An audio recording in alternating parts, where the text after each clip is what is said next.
ನಮಸ್ಕಾರ. ನೀನು ಚೆನ್ನಾಗಿ ಇರುವೆ ಎಂದು ನಾನು ಭಾವಿಸುತ್ತೇನೆ. ನಾನು ಬಿಂದು. ನಾವು ಗಾಳಿಯಲ್ಲಿರುವ ಆಮ್ಲಜನಕವನ್ನು ಉಸಿರಾಡುತ್ತೇವೆ.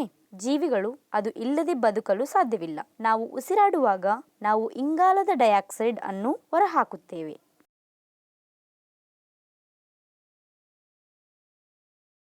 ನಮಗೆ ಆಮ್ಲಜನಕವನ್ನು ನೀಡುವುದರ ಹೊರತಾಗಿ ವಾತಾವರಣವು ಇತರ ಹಲವಾರು ವಿಧಗಳಲ್ಲಿ ನಮಗೆ ಜೀವನವನ್ನು ಸಾಧ್ಯವಾಗಿಸುತ್ತದೆ.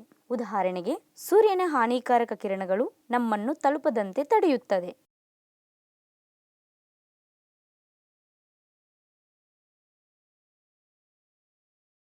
ಹಸಿರು ಸಸ್ಯಗಳು ವಾತಾವರಣದಲ್ಲಿರುವ ಇಂಗಾಲದ ಡೈಆಕ್ಸೈಡ್ ಅನ್ನು ಹೀರಿಕೊಳ್ಳುತ್ತವೆ. ದ್ಯುತಿ ಸಂಶ್ಲೇಷಣೆಗಾಗಿ ಸೂರ್ಯನ ಬೆಳಕು ಮತ್ತು ನೀರನ್ನು ಬಳಸುತ್ತೇವೆ ಮತ್ತು ನಾವು ಅವುಗಳಿಂದ ರುಚಿಕರವಾದ ಹಣ್ಣುಗಳು, ತರಕಾರಿಗಳು, ಧಾನ್ಯಗಳು ಇತ್ಯಾದಿಗಳನ್ನು ಪಡೆಯುತ್ತೇವೆ.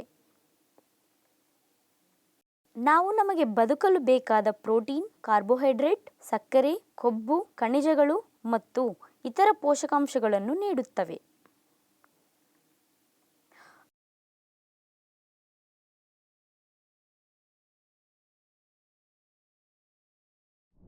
ಇದು ವಾಯುಮಂಡಲದ ಗಾಳಿಯು ನೀರನ್ನು ಸಾಗರಗಳಿಂದ ಕಾಂಡಗಳಿಗೆ ಮಳೆಯ ರೂಪದಲ್ಲಿ ಸಾಗಿಸುತ್ತದೆ.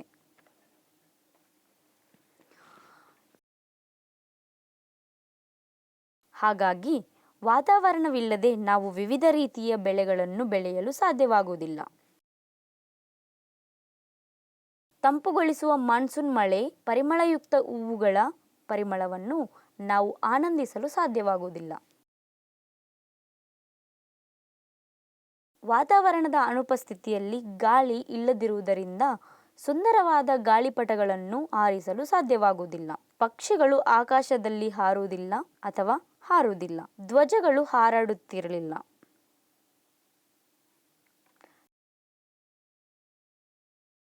ನಾವು ಈಗಾಗಲೇ ಲಿಥೋಸ್ಫಿಯರ್ ಮತ್ತು ಹೈಡ್ರೋಸ್ಫಿಯರ್ ಬಗ್ಗೆ ನಮ್ಮ ಹಿಂದಿನ ಅಧಿವೇಶನದಲ್ಲಿ ನೋಡಿದಂತೆ,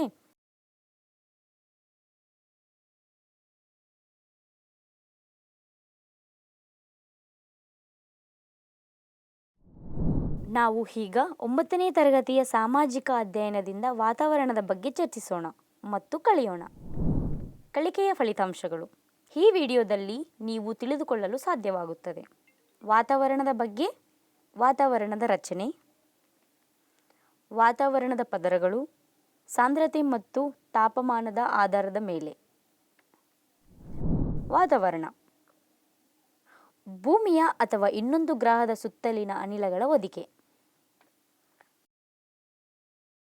ಕಣಗಳು ಅತ್ಯಂತ ಚಿಕ್ಕದಾದ ಕೊಳಕು.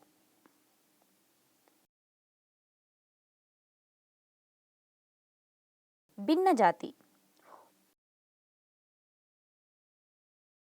ಒಂದಕ್ಕೊಂದು ವಿಭಿನ್ನವಾಗಿರುವ ಭಾಗಗಳು ಅಥವಾ ವಸ್ತುಗಳನ್ನು ಒಳಗೊಂಡಿರುತ್ತದೆ. ಟ್ರೋಪೋಸ್ಫಿಯರ್ ವಾತಾವರಣದ ಅತ್ಯಂತ ಕಡಿಮೆ ಪ್ರದೇಶ. ವಾಯುಮಂಡಲ ಟ್ರೋಪೋಸ್ಫಿಯರ್ನ ಮೇಲಿನಲ್ಲಿರುವ ಭೂಮಿಯ ವಾತಾವರಣದ ಪದರ. ಮೆಸೋಸ್ಫಿಯರ್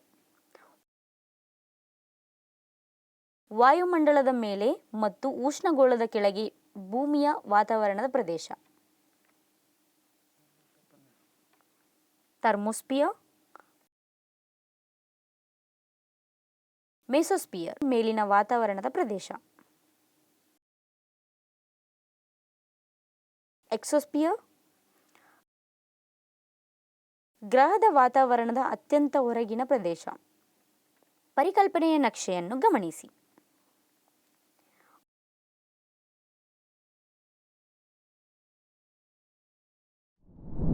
ವಾತಾವರಣವು ಭೂಮಿಯ ಸುತ್ತಲಿನ ಅನಿಲಗಳ ಸಮುದ್ರವಾಗಿದೆ. ವಾತಾವರಣವು ಭೂಮಿಯ ಸುತ್ತಲಿನ ಅತ್ಯಂತ ತೆಳುವಾದ ಹೊದಿಕೆಯಾಗಿದೆ.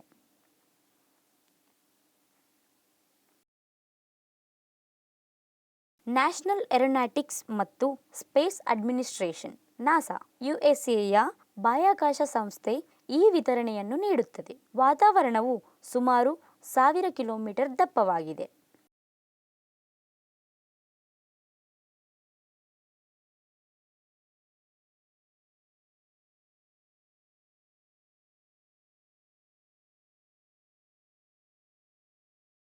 ಭೂಮಿಯು ಬಾಸ್ಕೆಟ್ಬಾಲ್ನ ಗಾತ್ರದಾಗಿತ್ತು. ವಾತಾವರಣವು ಅದರ ಸುತ್ತಲೂ ಪ್ಲಾಸ್ಟಿಕ್ನ ತೆಳುವಾದ ಹಾಳೆಯಂತೆ ಸುತ್ತುತ್ತದೆ. ಅನಿಲಗಳಿಂದ ಕೂಡಿರುವುದರಿಂದ ವಾತಾವರಣವು ಅನಿಲಗಳ ಎಲ್ಲ ಗುಣಲಕ್ಷಣಗಳನ್ನು ಪ್ರದರ್ಶಿಸುತ್ತದೆ. ಅದು ಸಂಕುಚಿತಗೊಳಿಸುತ್ತದೆ ಮತ್ತು ವಿಸ್ತರಿಸುತ್ತದೆ ಮತ್ತು ಅದು ಯಾವುದೇ ಆಕಾರವನ್ನು ಹೊಂದಿಲ್ಲ. ವಾತಾವರಣದಲ್ಲಿ ಅನೇಕ ಅನಿಲಗಳಿವೆ, ಆದರೆ ಆಮ್ಲಜನಕ ಪರಿಣಾಮದಲ್ಲಿ ಸುಮಾರು 21% ಮತ್ತು ಸಾರಜನಕ ಪರಿಣಾಮದಲ್ಲಿ ಸುಮಾರು 78%. ಇತರ ಅನಿಲಗಳು ಬಹಳ ಕಡಿಮೆ ಶೇಕಡಾವಾರುಗಳಲ್ಲಿ ಇರುತ್ತವೆ. ಅವುಗಳಲ್ಲಿ ಆರ್ಗನ್, ನಿಯಾನ್, ಕಾರ್ಬನ್ ಡೈಆಕ್ಸೈಡ್ ಪರಿಣಾಮದಿಂದ ಸುಮಾರು 0.03%, ಮೀಥೇನ್, ಅಮೋನಿಯಾ, ಓಜೋನ್ ಇತ್ಯಾದಿ.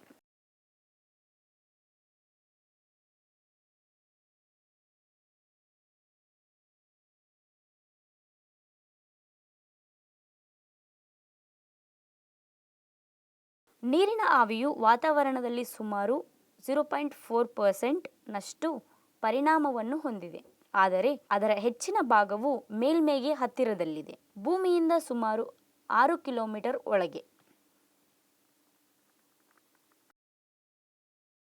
ನೀವು ಆಕಾಶದಲ್ಲಿ ನೋಡುವ ಮೋಡಗಳು ನೀರಿನ ಆವಿಯಲ್ಲ ಮತ್ತು ಅವು ನೀರಿನ ಹನಿಗಳು.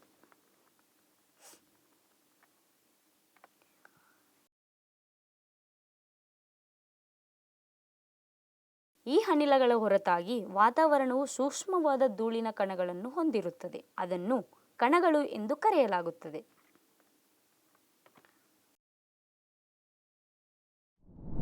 ಕಣಗಳು ನೈಸರ್ಗಿಕ ಪ್ರಕ್ರಿಯೆಗಳು ಮತ್ತು ಮಾನವ ಚಟುವಟಿಕೆಯಿಂದ ಬರಬಹುದು. ನೈಸರ್ಗಿಕ ಪ್ರಕ್ರಿಯೆಗಳು: ಮರುಭೂಮಿಗಳ ಮೇಲೆ ಮರಳಿನ ಬಿರುಗಾಳಿಗಳು ಮತ್ತು ನೈಸರ್ಗಿಕ ಕಾಡಿನ ಬೆಂಕಿ. ಮಾನವ ಚಟುವಟಿಕೆಗಳು: ಕಾಡುಗಳನ್ನು ಸುಡುವುದು, ಪೆಟ್ರೋಲಿಯಂ ಅನ್ನು ಸುಡುವುದು ಮತ್ತು ಕೈಗಾರಿಕಾ ಹೊರಸೂಸುವಿಕೆ. ಈ ಕಣಗಳು ಭೂಮಿಯ ಮೇಲಿನ ಜೀವನಕ್ಕೆ ಅನುಕೂಲಕರವಾದ ವಾತಾವರಣದ ಪರಿಸ್ಥಿತಿಗಳನ್ನು ಬದಲಾಯಿಸಬಹುದು. ಪ್ರಕಾಶಮಾನವಾದ ಕಿತ್ತಳೆ, ಸೂರ್ಯೋದಯ ಅಥವಾ ಸೂರ್ಯಾಸ್ತ.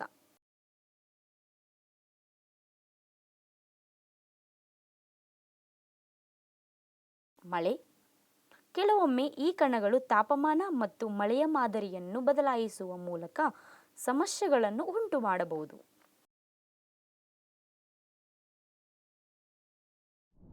ಉದಾಹರಣೆಗೆ, ಅವು ಜನರಿಗೆ ಉಸಿರಾಡಲು ಕಷ್ಟಕರವಾಗಬಹುದು, ಅವು ಎಲೆಗಳ ಮೇಲೆ ನೆಲೆಗೊಳ್ಳಬಹುದು ಮತ್ತು ಸಸ್ಯಗಳಿಗೆ ಉಸಿರಾಡಲು ಕಷ್ಟವಾಗಬಹುದು. ಮತ್ತು ದ್ಯುತಿಸಂಶ್ಲೇಷಣೆ. ವಾತಾವರಣದ ರಚನೆ: ಭೂಮಿಯ ಒಳಭಾಗವನ್ನು ಪದರಗಳಾಗಿ ಜೋಡಿಸಿದಂತೆಯೇ ವಾತಾವರಣವು ವಿವಿಧ ಪದರಗಳಲ್ಲಿ ವಿಭಿನ್ನ ಸಂಯೋಜನೆಯನ್ನು ಹೊಂದಿದೆ. ವಾತಾವರಣದ ರಚನೆಯ ಅಧ್ಯಯನವು ಬಹಳ ವ್ಯಾಪಕವಾಗಿ ಹರಡಿದೆ. ರಾಸಾಯನಿಕ ಸಂಯೋಜನೆಯ ಆಧಾರದ ಮೇಲೆ ವಾತಾವರಣವನ್ನು 2 ವಿಶಾಲ ಪದರಗಳಾಗಿ ವಿಂಗಡಿಸಲಾಗಿದೆ: ಹೋಮೋಸ್ಪಿಯರ್, ಹೆಟೆರೋಸ್ಪಿಯರ್.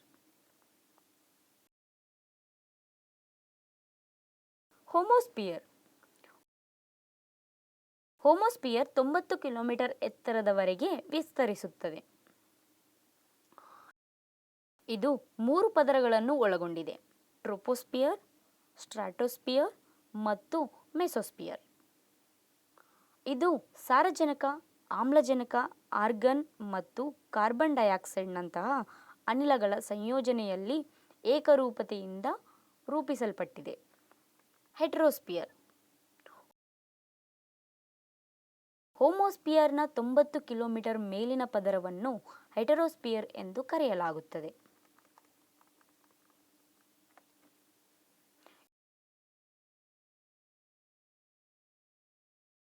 ಇದು ವೈವಿಧ್ಯಮಯ ಸಂಯೋಜನೆಯನ್ನು ಹೊಂದಿದೆ ಮತ್ತು ಆದ್ದರಿಂದ ಹೆಟೆರೋಸ್ಪಿಯರ್ ಎಂದು ಹೆಸರು.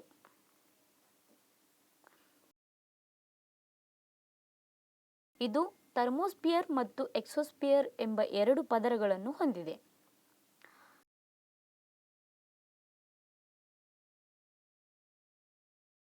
ಸಾಂದ್ರತೆ ಮತ್ತು ತಾಪಮಾನದ ಆಧಾರದ ಮೇಲೆ ವಾತಾವರಣವನ್ನು ವಿವಿಧ ಪದರಗಳಾಗಿ ವಿಂಗಡಿಸಬಹುದು.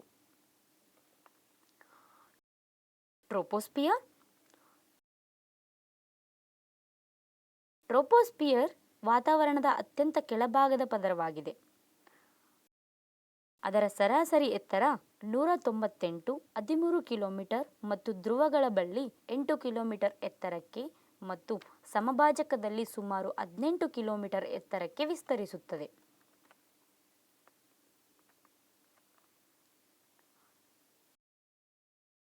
ಉಷ್ಣವಲಯದ ದಪ್ಪವು ಸಮಭಾಜಕದಲ್ಲಿ ಅತ್ಯಧಿಕವಾಗಿದೆ, ಏಕೆಂದರೆ ಬಲವಾದ ಸಂವಹನ ಪ್ರವಾಹಗಳಿಂದ ಶಾಖವನ್ನು ಹೆಚ್ಚಿನ ಎತ್ತರಕ್ಕೆ ಸಾಗಿಸಲಾಗುತ್ತದೆ. ಧ್ರುವಗಳ ಬಳಿ ಗಾಳಿಯು ಹೆಚ್ಚು ಮುಳುಗುತ್ತದೆ.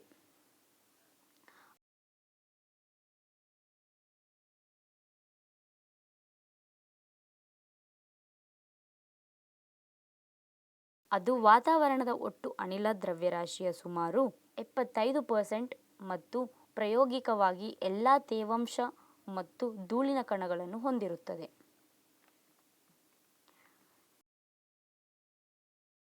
ಇಡೀ ಹವಾಮಾನ ವಿದ್ಯಮಾನವು ಈ ಗೋಳದಲ್ಲಿ ಸಂಭವಿಸುತ್ತದೆ. ನಾವು ಮೇಲಕ್ಕೆ ಹೋದಂತೆ ಈ ಪದರದಲ್ಲಿನ ತಾಪಮಾನವು ಕಡಿಮೆಯಾಗುತ್ತದೆ. ಇದನ್ನು ಸಾಮಾನ್ಯ ಲ್ಯಾಪ್ಸ್ ರೆಂಟ್ ಎಂದು ಕರೆಯಲಾಗುತ್ತದೆ.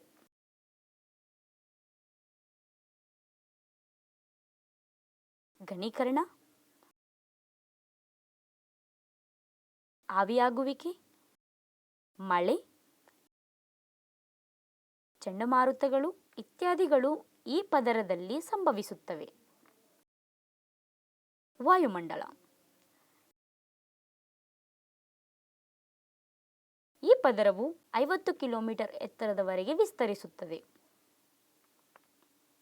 ಈ ಪದರವು ಮೋಡಗಳು ಮತ್ತು ಸಂಬಂಧಿತ ಹವಾಮಾನ ವಿದ್ಯಮಾನಗಳಿಂದ ಬಹುತೇಕ ಮುಕ್ತವಾಗಿದೆ.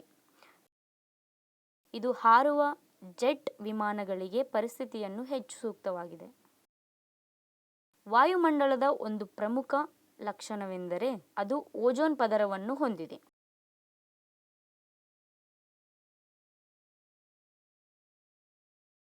ಎತ್ತರ ಹೆಚ್ಚಾದಂತೆ ಉಷ್ಣತೆಯು ಹೆಚ್ಚುತ್ತದೆ. ಮೆಸೋಸ್ಫಿಯರ್. ಇದು 80 ಕಿಲೋಮೀಟರ್ ಎತ್ತರದವರೆಗೆ ವಿಸ್ತರಿಸುತ್ತದೆ. ಎತ್ತರ ಹೆಚ್ಚಾದಂತೆ ಉಷ್ಣತೆಯೂ ಹೆಚ್ಚುತ್ತದೆ. ಥರ್ಮೋಸ್ಫಿಯರ್. ಇದು 400 ಕಿಲೋಮೀಟರ್ ವರೆಗೆ ವಿಸ್ತರಿಸುತ್ತದೆ. ಥರ್ಮೋಸ್ಫಿಯರ್ನಲ್ಲಿ ಎತ್ತರದ ಹೆಚ್ಚಳದೊಂದಿಗೆ ತಾಪಮಾನವು ವೇಗವಾಗಿ ಏರುತ್ತದೆ. ಇದು ಅಯಾನುಗಳೆಂದು ಕರೆಯಲ್ಪಡುವ ವಿದ್ಯುದಾವೇಶದ ಕಣಗಳನ್ನು ಹೊಂದಿರುತ್ತದೆ. ಭೂಮಿಯಿಂದ ಹರಡುವ ರೇಡಿಯೋ ತರಂಗಗಳು ಈ ಅಯಾನುಗಳಿಂದ ಭೂಮಿಗೆ ಹಿಂತಿರುಗುತ್ತವೆ.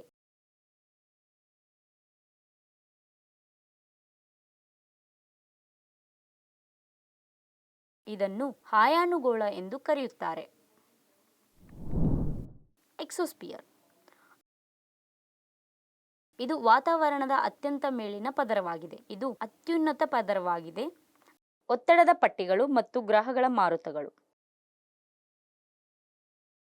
ವಾಯು ಒತ್ತಡ. ನಮ್ಮ ಸುತ್ತಲಿನ ಗಾಳಿಯು ಅನಿಲ ಅಣುಗಳಿಂದ ಕೂಡಿದೆ. ಇವು ಬಹಳ ಚಿಕ್ಕ ಕಣಗಳು. ಈ ಅಣುಗಳು ನಿರಂತರವಾಗಿ ಒಂದಕ್ಕೊಂದು ಅಥವಾ ತಮ್ಮ ದಾರಿಯಲ್ಲಿ ಬರುವ ಯಾವುದೇ ವಸ್ತುವನ್ನು ತಳ್ಳುತ್ತಿರುತ್ತವೆ.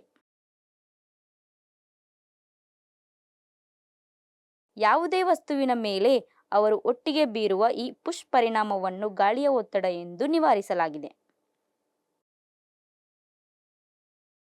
ಆದ್ದರಿಂದ ಗಾಳಿಯು ಒಂದು ವಸ್ತುವಿನ ಮೇಲ್ಭಾಗ, ಕೆಳಭಾಗ ಮತ್ತು ಎಲ್ಲಾ ಬದಿಗಳಿಂದ ಒತ್ತಡವನ್ನು ಉಂಟುಮಾಡುತ್ತದೆ. ಅದು ಈ ಬದಿಗಳಲ್ಲಿ ಕೆಳಗೆ ಒಡ್ಡಿಕೊಳ್ಳುತ್ತದೆ.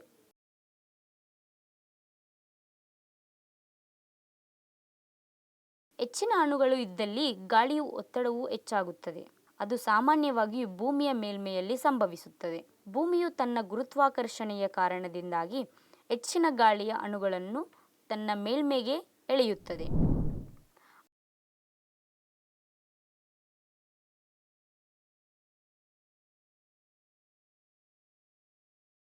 ಆದ್ದರಿಂದ ಈ ವಿಡಿಯೋದಲ್ಲಿ ನೀವು ವಾತಾವರಣ ಮತ್ತು ವಾತಾವರಣದ ರಚನೆಯ ಬಗ್ಗೆ ನೋಡಿದ್ದೀರಿ. ಒತ್ತಡದ ಪಟ್ಟಿಗಳು ಮತ್ತು ಗ್ರಹಗಳ ಮಾರುತಗಳ ಕುರಿತು ನಾವು ಮುಂದಿನ ವಿಡಿಯೋದಲ್ಲಿ ನೋಡುತ್ತೇವೆ.